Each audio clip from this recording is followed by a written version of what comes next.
बिस्मिल्लाहिर्रहमानिर्रहीम।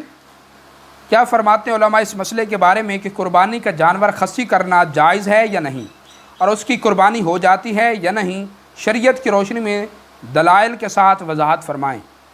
जानवर को खस्सी करना और खस्सी जानवर की कुर्बानी करना जायज़ है, बल्कि दूसरे जानवर की बनिस्बत खस्सी जानवर की कुर्बानी करना अफजल है, आला है, बेहतर है कि इसमें सवाब भी ज़्यादा है। ठीक है, क्योंकि नबी करीम सल्लल्लाहु अलैहि वसल्लम ख़ुद भी खस्सी जानवर की कुर्बानी फरमाया करते थे। चुनांचे हज़रत सय्यदना अबू हुरैरा रज़ियल्लाहु ताला अन्हु रिवायत करते हैं, इब्न माजा की हदीस पाक है कि रसूलुल्लाह सल्लल्लाहु अलैहि वसल्लम जब कुर्बानी का इरादा फरमाते थे तो दो बड़े मोटे सींगों वाले चितकबरे मेंढे जो कि खस्सी किए हुए होते थे उनको आप ज़िबा फरमाया करते थे। सैयदी आला हज़रत इमाम अहले सुन्नत फरमाते हैं खस्सी की कुर्बानी अफजल है और उसमें सवाब भी ज़्यादा है। मुफ्ती अहमद रियाज़मी अलैहि रहमत साहिब बहार शरीयत आप फरमाते हैं कि खस्सी जानवर की कुर्बानी ज़्यादा अफजल है क्योंकि इसमें सवाब ज़्यादा है।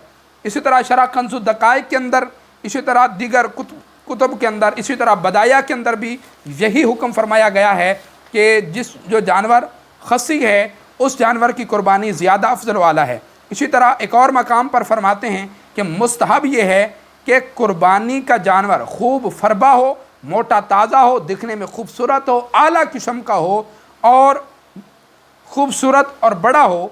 और बकरी की किस्म से अगर कुर्बानी आप कर रहे हैं तो कुर्बानी करनी है तो बेहतर ये है कि सींग वाला मेंढा हो, चितकबरा हो, जिसके खुसिये जो है कूट दिए गए यानी खस्सी शुदा जानवर हो, तो उसकी कुर्बानी ज़्यादा बेहतर है बनिस्बत ऐसे जानवर के जो कि खस्सी नहीं किया गया। क्योंकि हदीस पाक में आका करीम अलैहिस्सलाम ने ऐसे जानवर की कुर्बानी फरमाई है, ऐसे मेंढे की कुर्बानी फरमाई जो कि खस्सी किया गया था। ठीक है, अच्छा, इसी तरह एक और सवाल है इसके अंदर कि क्या फरमाते हैं उलमा इस मसले के बारे में, ऐसा बकरा या बैल जिसके पैदाइशी एक खुशियाँ ना हो उसकी कुर्बानी जायज़ है या नहीं।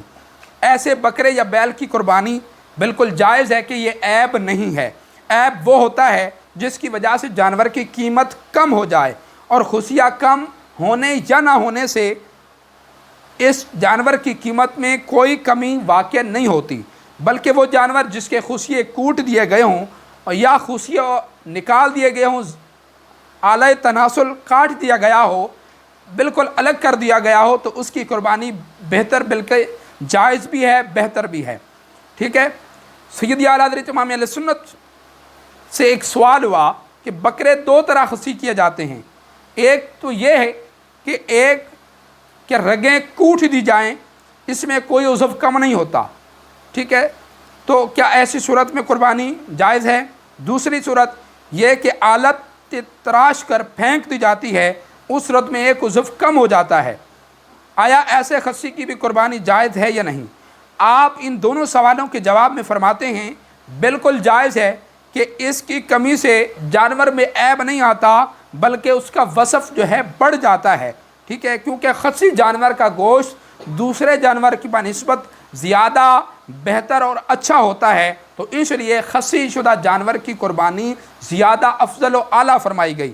मुफ्ती अहमद रियाज़मी अलैहि रहमत फरमाते हैं खस्सी जानवर यानी जिसके खुशिये निकाल दिए गए हों, मजबूब यानी जिसके खुशिये और आला तनासुल सब काट लिए गए हों, उनकी भी कुर्बानी बिल्कुल जायज़ है, बेहतर है।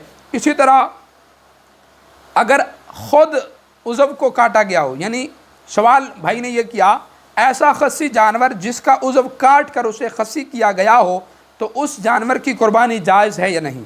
जी हाँ, ऐसा खस्सी जानवर जिसका उज़व काट कर उसे खस्सी किया गया हो उसकी कुर्बानी बिल्कुल जायज़ है, क्योंकि उसकी कमी से जानवर में कोई ऐब पैदा नहीं होता, बल्कि उसका वसफ़ मज़ीद बढ़ जाता है कि ऐसे जानवर का गोश्त ज़्यादा अच्छा होता है। सैयदना जाबिर रज़ियल्लाहु ताला अन्हु फरमाते हैं कि नबी करीम सल्लल्लाहु अलैहि वसल्लम ने कुर्बानी के दिन दो सींग वाले चितकबरे खस्सी मेंढों को ज़िबा फरमाया है। अल्लामा इब्न हजर अस्क़लानी अलैहि रहमा इस हदीस पाक की तशरीह करते हुए फरमाते हैं कि हुज़ूर सल्लल्लाहु अलैहि वसल्लम से उज़व कटे खस्सी जानवर की कुर्बानी करना ये साबित है। तो आप इस हदीस पाक के तहत फरमाते हैं لفظ موجود جیم پر پیش کے ساتھ اور حمزہ کے ساتھ ہے، جس سے مراد وہ جانور جس کے خصیتین جدا کر دیے گئے ہوں، ٹھیک ہے۔ اسی طرح فتاوی شامی کے اندر ہے کہ عضو کٹے جفتی سے عاجز جانور کی قربانی جائز ہے، ٹھیک ہے۔ تو خصی ہونا عیب نہیں ہے بلکہ یہ خوبی ہے، کیونکہ ایسے جانور کا گوشت زیادہ اچھا ہوتا ہے، ٹھیک ہے۔ تو امام اہل سنت سے سوال ہوا جس جانور کا عضو کاٹ کر اسے خصی کیا گیا ہو اس جانور کی قربانی جائز ہے یا نہیں؟ تو آپ ارشاد فرماتے ہیں جائز ہے، کہ اس کی کمی سے اس جانور میں عیب نہیں آتا بلکہ وصف بڑھ جاتا ہے، خصی کا گوشت دوسرے جانور کی بنسبت زیادہ اچھا ہوتا ہے۔ اچھا، اسی طرح ایک اور سوال ہے کہ قربانی کے جانور کے خصیتین ایک نہ ہو تو اس صورت میں قربانی ہو جائے گی یا نہیں ہوگی؟ تو جو صورت پوچھی گئی ہے کہ ایک خصیہ نہ ہو، ٹھیک ہے، تو قربانی ہوگی یا نہیں؟ تو قربانی ہو جائے گی، کیونکہ اس میں تو صرف ایک خصیے کی کمی ہے، جبکہ شریعت مطہرہ نے بغرض منفعت خود خصی کرنا اور اس کی قربانی جائز نہیں بلکہ افضل فرمائی ہے، جس سے یہ معلوم ہوتا ہے کہ جانور میں اس کا عضو کاٹنا یہ عیب نہیں ہے، لہذا ایسے جانور کی قربانی جائز ہے، ٹھیک ہے۔